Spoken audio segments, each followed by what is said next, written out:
بسم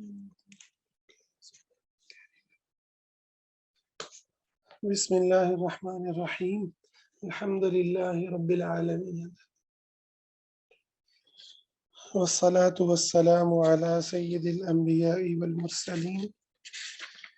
آج ہمارا باب ہے 64،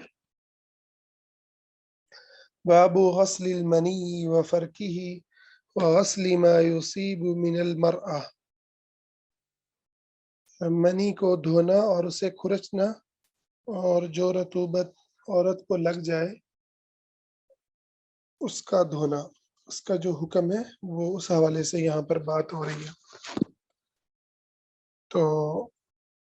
اس میں حدیث ہے اما عائشہ رضی اللہ تعالی عنہ کی، وہ فرماتی ہیں قالت كنت اغسل الجنابۃ من ثوب النبی صلی اللہ علیہ وسلم فيخرج إلى الصلاة وإن بقع الماء في ثوبه، کہ میں نبی صلی اللہ علیہ وسلم کے کپڑے سے جنابت کے اثرات کو دھو ڈالتی تھی، اور آپ انہی کپڑوں میں نماز کے لیے باہر تشریف لے جاتے، جبکہ پانی کے دھبے جو ہیں وہ اس میں نظر آ رہے ہوتے تھے۔ اچھا، اس حوالے سے علماء میں مختلف اسکول آف تھاٹس ہیں کہ کیا جو منی ہے یا جو رطوبت ہے، یعنی منی تو ایک خاص کیفیت کے بعد نکلتی ہے، انزال کے وقت میں جو ہے وہ ہوتی ہے، اس کا جو ہے کیا حکم ہے، آیا وہ نجس ہے یا وہ پاک ہے، اور اس سے جو پہلے شہوت کی حالت میں جو بھی رطوبت خارج ہو اس کو مذی کہتے ہیں۔ تو ان دونوں کے اندر علماء میں اختلاف ہے کہ آیا کہ یہ نجس ہے یا نہیں ہے۔ تو منی کے حوالے سے بھی دو اسکول آف تھاٹ ہیں، ایک اس کو نجس کہتا ہے، ایک اس کو پاک کہتا ہے، کیونکہ اللہ تعالیٰ نے اس سے انسان کی تخلیق فرمائی ہے، اور انسان کی اللہ تعالیٰ نے جو عزت اور تکریم رکھی ہے اس کا یہ تقاضا ہے کہ اس کی پیدائش جو ہے وہ ایک پاک چیز سے ہوئی ہو، نہ کہ ناپاک چیز سے۔ تو میں شیخ ابن عثیمین رحمہ اللہ کی اس رائے کو درست سمجھتا ہوں جو انہوں نے اس شرح کے اندر اختیار کی ہے کہ یہ پاک ہے، ناپاک نہیں ہے۔ البتہ مذی کے حوالے سے جو ہے وہ اختلاف ہے کہ وہ پاک ہے یا ناپاک ہے، اس میں دونوں طرف دلائل موجود ہیں۔ تو اس میں بہتر یہ ہے کہ انسان اس رطوبت کو دھو لے، ٹھیک ہے، اور اس سے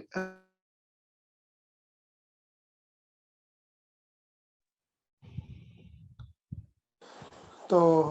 اگلی حدیث کو ہم پڑھتے ہیں۔ حضرت سلیمان بن یسار جو ہے وہ روایت کرتے ہیں کہ انہوں نے اما عائشہ رضی اللہ تعالی عنہ سے سوال کیا جس کپڑے کو منی لگ جائے اسے کیسے پاک کیا جائے؟ تو حضرت عائشہ نے فرمایا میں رسول اللہ صلی اللہ علیہ وسلم کے کپڑوں سے منی دھوتی تھی، اور آپ نماز کے لیے تشریف لے جاتے اور دھونے کے نشان یعنی کپڑے کے دھبے جو ہیں، جو وہ پانی کے جو دھبے ہیں وہ کپڑوں پر باقی رہ جاتے تھے۔ اسی طرح سے سلیمان بن یسار سے ہی روایت ہے کہ انہوں نے منی آلودہ کپڑے کے متعلق سوال کیا، تو اما عائشہ نے فرمایا میں رسول اللہ صلی اللہ علیہ وسلم کے کپڑے سے منی دھوتی تھی، اور آپ نماز کے لیے تشریف لے جاتے تھے اور دھونے کا نشان جو ہے وہ پانی کے دھبے جو ہیں وہ کپڑوں پر رہ جاتے تھے۔ اور اما عائشہ رضی اللہ تعالیٰ عنہ ہی کہتی ہیں کہ میں نے اس دھونے کا ایک دھبا یا کئی دھبے آپ کے کپڑوں میں دیکھے ہیں۔ تو یہ علماء نے اس سے بھی دلیل نکالی ہے کہ پیشاب کا جو حکم ہے وہ ایسا نہیں ہے، کہ پیشاب کا جو اثر ہے وہ زائل ہو جاتا ہے، اور بعض دیگر روایات کے اندر ہیں کہ آپ صرف اسے کھرچ دیتی تھیں، اور اس کے جو اثرات ہیں وہ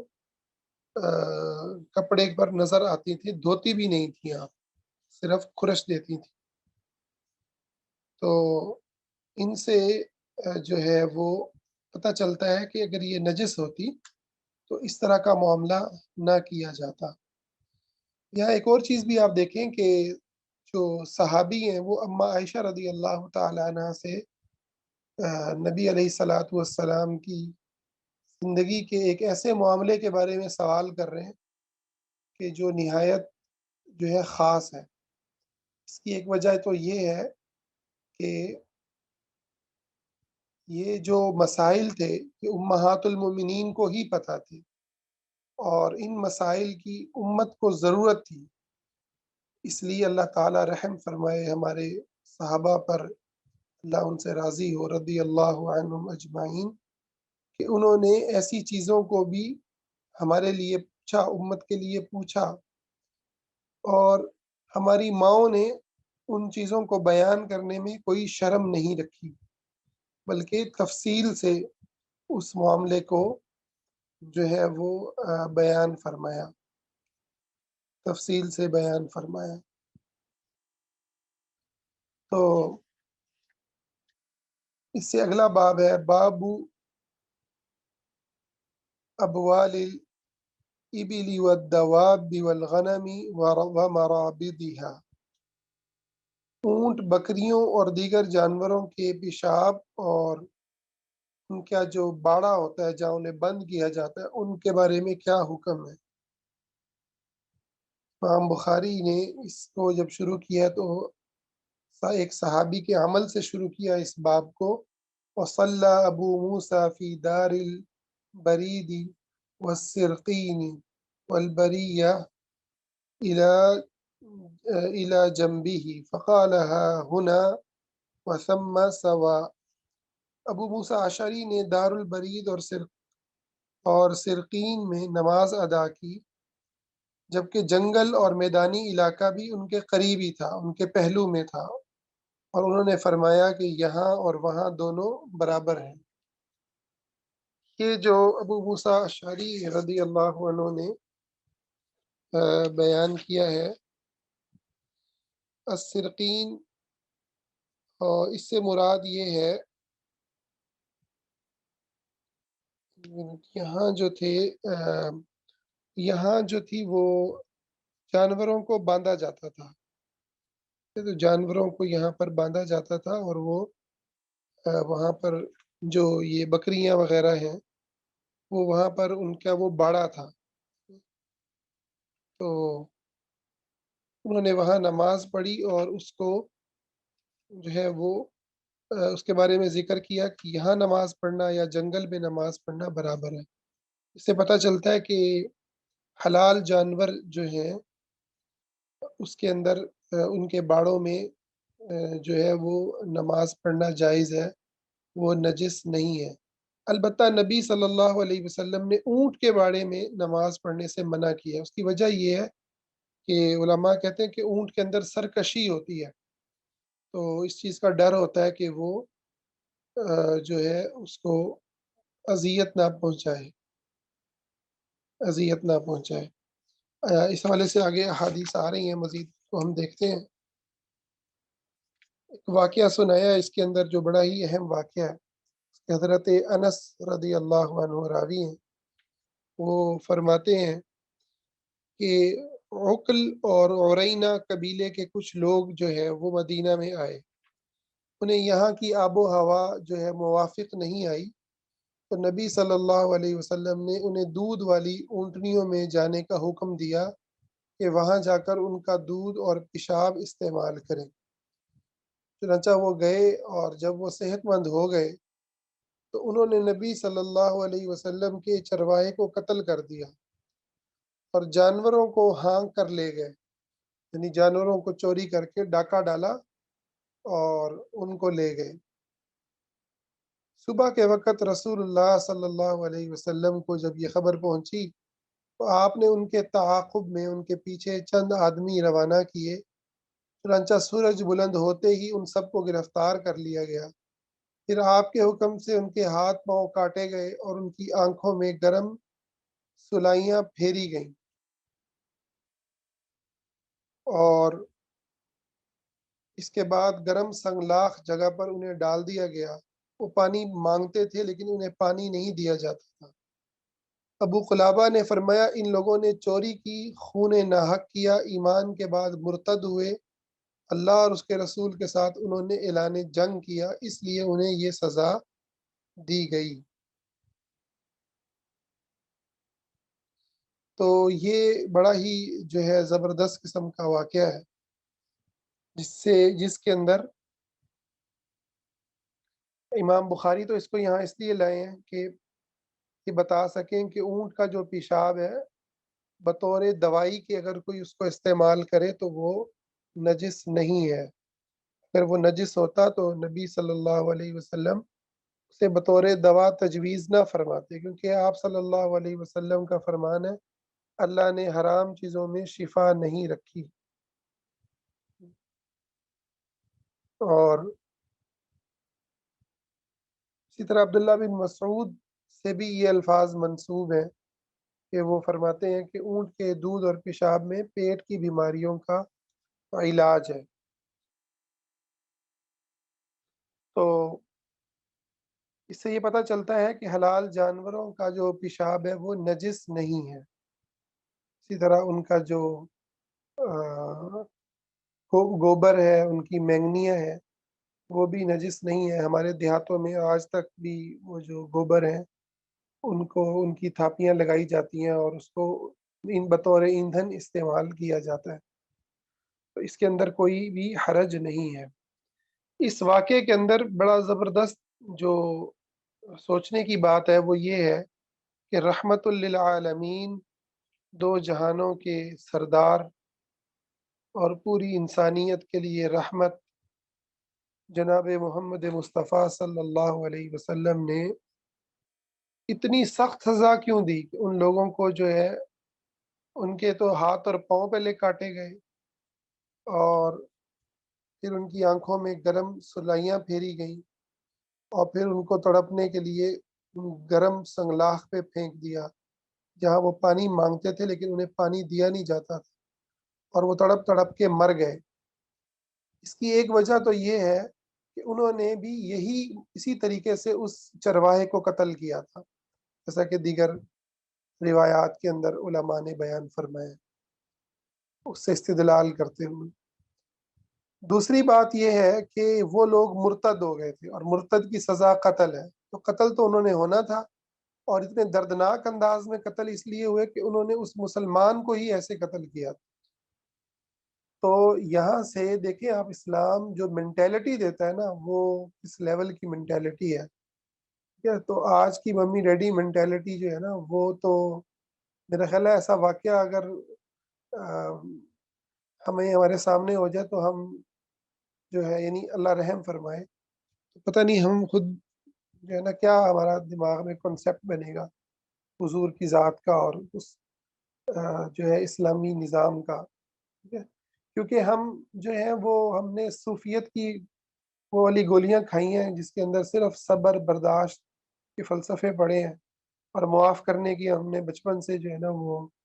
خبریں جو ہے نا وہ ہمارے کانوں میں آوازیں گئی ہیں، اس لیے ہمارا دماغ جو ہے وہ اس طرح کے عمل کو تو سوچ بھی نہیں سکتا۔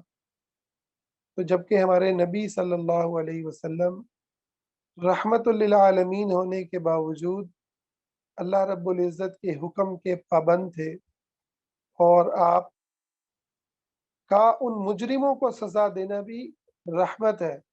کہ ایسے مجرموں کو اگر چھوڑ دیا جائے، انہیں سزا نہ دی جائے، تو وہ مجرم یہ باقی انسانیت کے لیے، باقی لوگوں کے لیے وہ مجرم جو ہے ایک عذاب ہے۔ تو آپ نے انہیں سزا دے کر اصل میں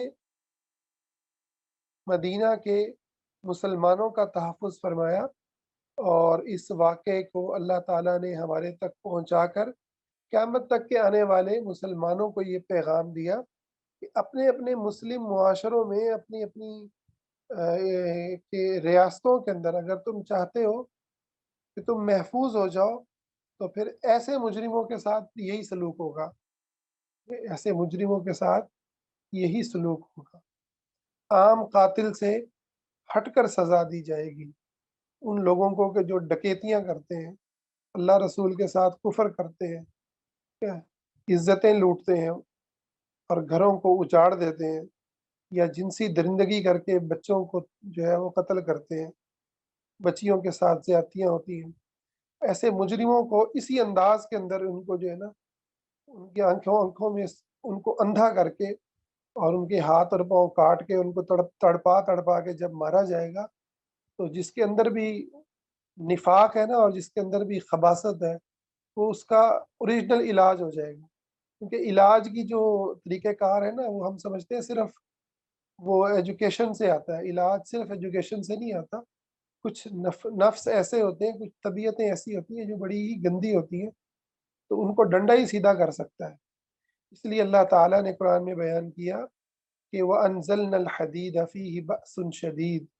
اس سے پہلے اللہ نے کتاب کو نازل کرنے کا ذکر کیا، اللہ نے آسمان سے کتاب بھی اتاری ہے اور ساتھ لوہے کو بھی اتارا ہے۔ اس لیے امام ابن تیمیہ کا یہ زبردست جملہ ہے، وہ فرماتے ہیں کہ اس دین کا قیام اور مسلمانوں کے معاشروں کی حفاظت، عدل و انصاف کا قیام آسمان سے اتری ہوئی کتاب بھی کرتی ہے اور آسمان سے اترا ہوا لوہا بھی کرتا ہے، تلوار بھی کرتی ہے۔ یہ دونوں ملتی ہیں تو زمین پہ عدل قائم ہوتا ہے۔ تو اس لیے ایسے مجرموں کے لیے کوئی ہمدردی کا مطلب یہ ہے کہ آپ خود کرپٹ ہیں اور آپ خود فطرت سے دور ہیں، اگر کوئی ایسے مجرموں کے لیے بھی ہمدردی رکھتا ہے۔ اور آپ دیکھ رہے ہیں کہ یہ جو لبرلز ہیں، یہ مسلمانوں کے اوپر سخت ہیں، لیکن ایسے مجرموں کے لیے جب ملک میں پھانسی کے جو قوانین بنتے ہیں، ٹھیک ہے، اس کے اوپر آپ دیکھ لیں کہ یہ ساری لبرل پارٹی جو ہے وہ کہہ رہی ہوتی ہے کہ جی یہ قوانین تو غیر انسانی ہے، وحشی ہے، وحشیانہ ہے، ان قوانین کو ختم کیا جائے، ٹھیک ہے، سزائے موت کو ختم کیا جائے۔ تو یہ حقیقت کے اندر بے رحم لوگ ہیں کہ جو اس طرح کے مجرموں کے حقیقی انجام کو اور ان کی عبرتناک موت کو، تو ہمارے یہاں تو صرف پھانسی دی جاتی ہے نا، یہ جو اسلامی سزا ہے ایسے مجرموں کے لیے جو فساد مچاتے ہیں، تو اس کا آپ ذرا تصور کریں کہ لبرل اس سے کتنی دشمنی کریں گے۔ تو یہ لبرل جو ہے خاص ایجنڈے پر کام کر رہے ہیں، خاص ایجنڈے پر اور خاص مار پر ہیں۔ انہیں نہ بچیوں کی عزتوں کی فکر ہے، نہ انہیں کسی اور انسانی حق کی جو ہے وہ پاسداری کا خیال ہے۔ ان کو بس مسلم معاشروں کے اندر بدامنی اور فساد بچانا ہے۔ تو ہمیں ان احادیث سے یہ پیغام ملتا ہے کہ اجتماعی سطح پر صرف آپ ایجوکیشن پہ کام نہ کریں، اجتماعی سطح پر ہونے والی ہر وہ ایفرٹ اسلامی نظام کے لیے جو خیر میں اضافے کے لیے ہو، اس کا ضرور حصہ بنے، بشرطے کہ وہ پرامن اور جو ہے آئین اور قانون کے دائرے کے اندر ہو۔ جیسے ہمارے یہاں جماعت اسلامی اس وقت بڑی ہی زبردست پوزیشن میں ہے، خاص کر کے کراچی کے اندر۔ تو اس طرح کسی بھی جگہ پر کوئی بھی اسلامی جماعت جو کسی بھی وننگ پوزیشن میں ہو، ٹھیک ہے، اس کے لیے اس کا ساتھ دینا، اور نہ بھی ہو تو ان کے لیے ایفرٹ کرنا کہ وہاں اسلامی تحریکیں مضبوط ہوں تاکہ مسلم معاشروں میں عدل اور انصاف قائم ہو۔ اگلی حدیث کی طرف آتے ہیں۔ حضرت انس رضی اللہ عنہ بیان کرتے ہیں کہ نبی صلی اللہ علیہ وسلم مسجد نبوی بننے سے پہلے بکریوں کے باڑے میں نماز پڑھ لیا کرتے تھے۔ تو آپ صلی اللہ علیہ وسلم جو ہے بکریوں کے باڑے میں نماز پڑھ لیتے تھے۔ اس سے بھی پتہ چلتا ہے کہ بکریوں کا پیشاب اور ان کے جو بھی وہ ہے مینگنے ہیں وہ نجس نہیں ہیں۔ اللہ تعالیٰ سے دعا ہے اللہ تعالیٰ ہمارے معاشروں کی حفاظت فرمائے، ہمیں پاکیزگی کو اختیار کرنے والا بنائے، آمین یا رب۔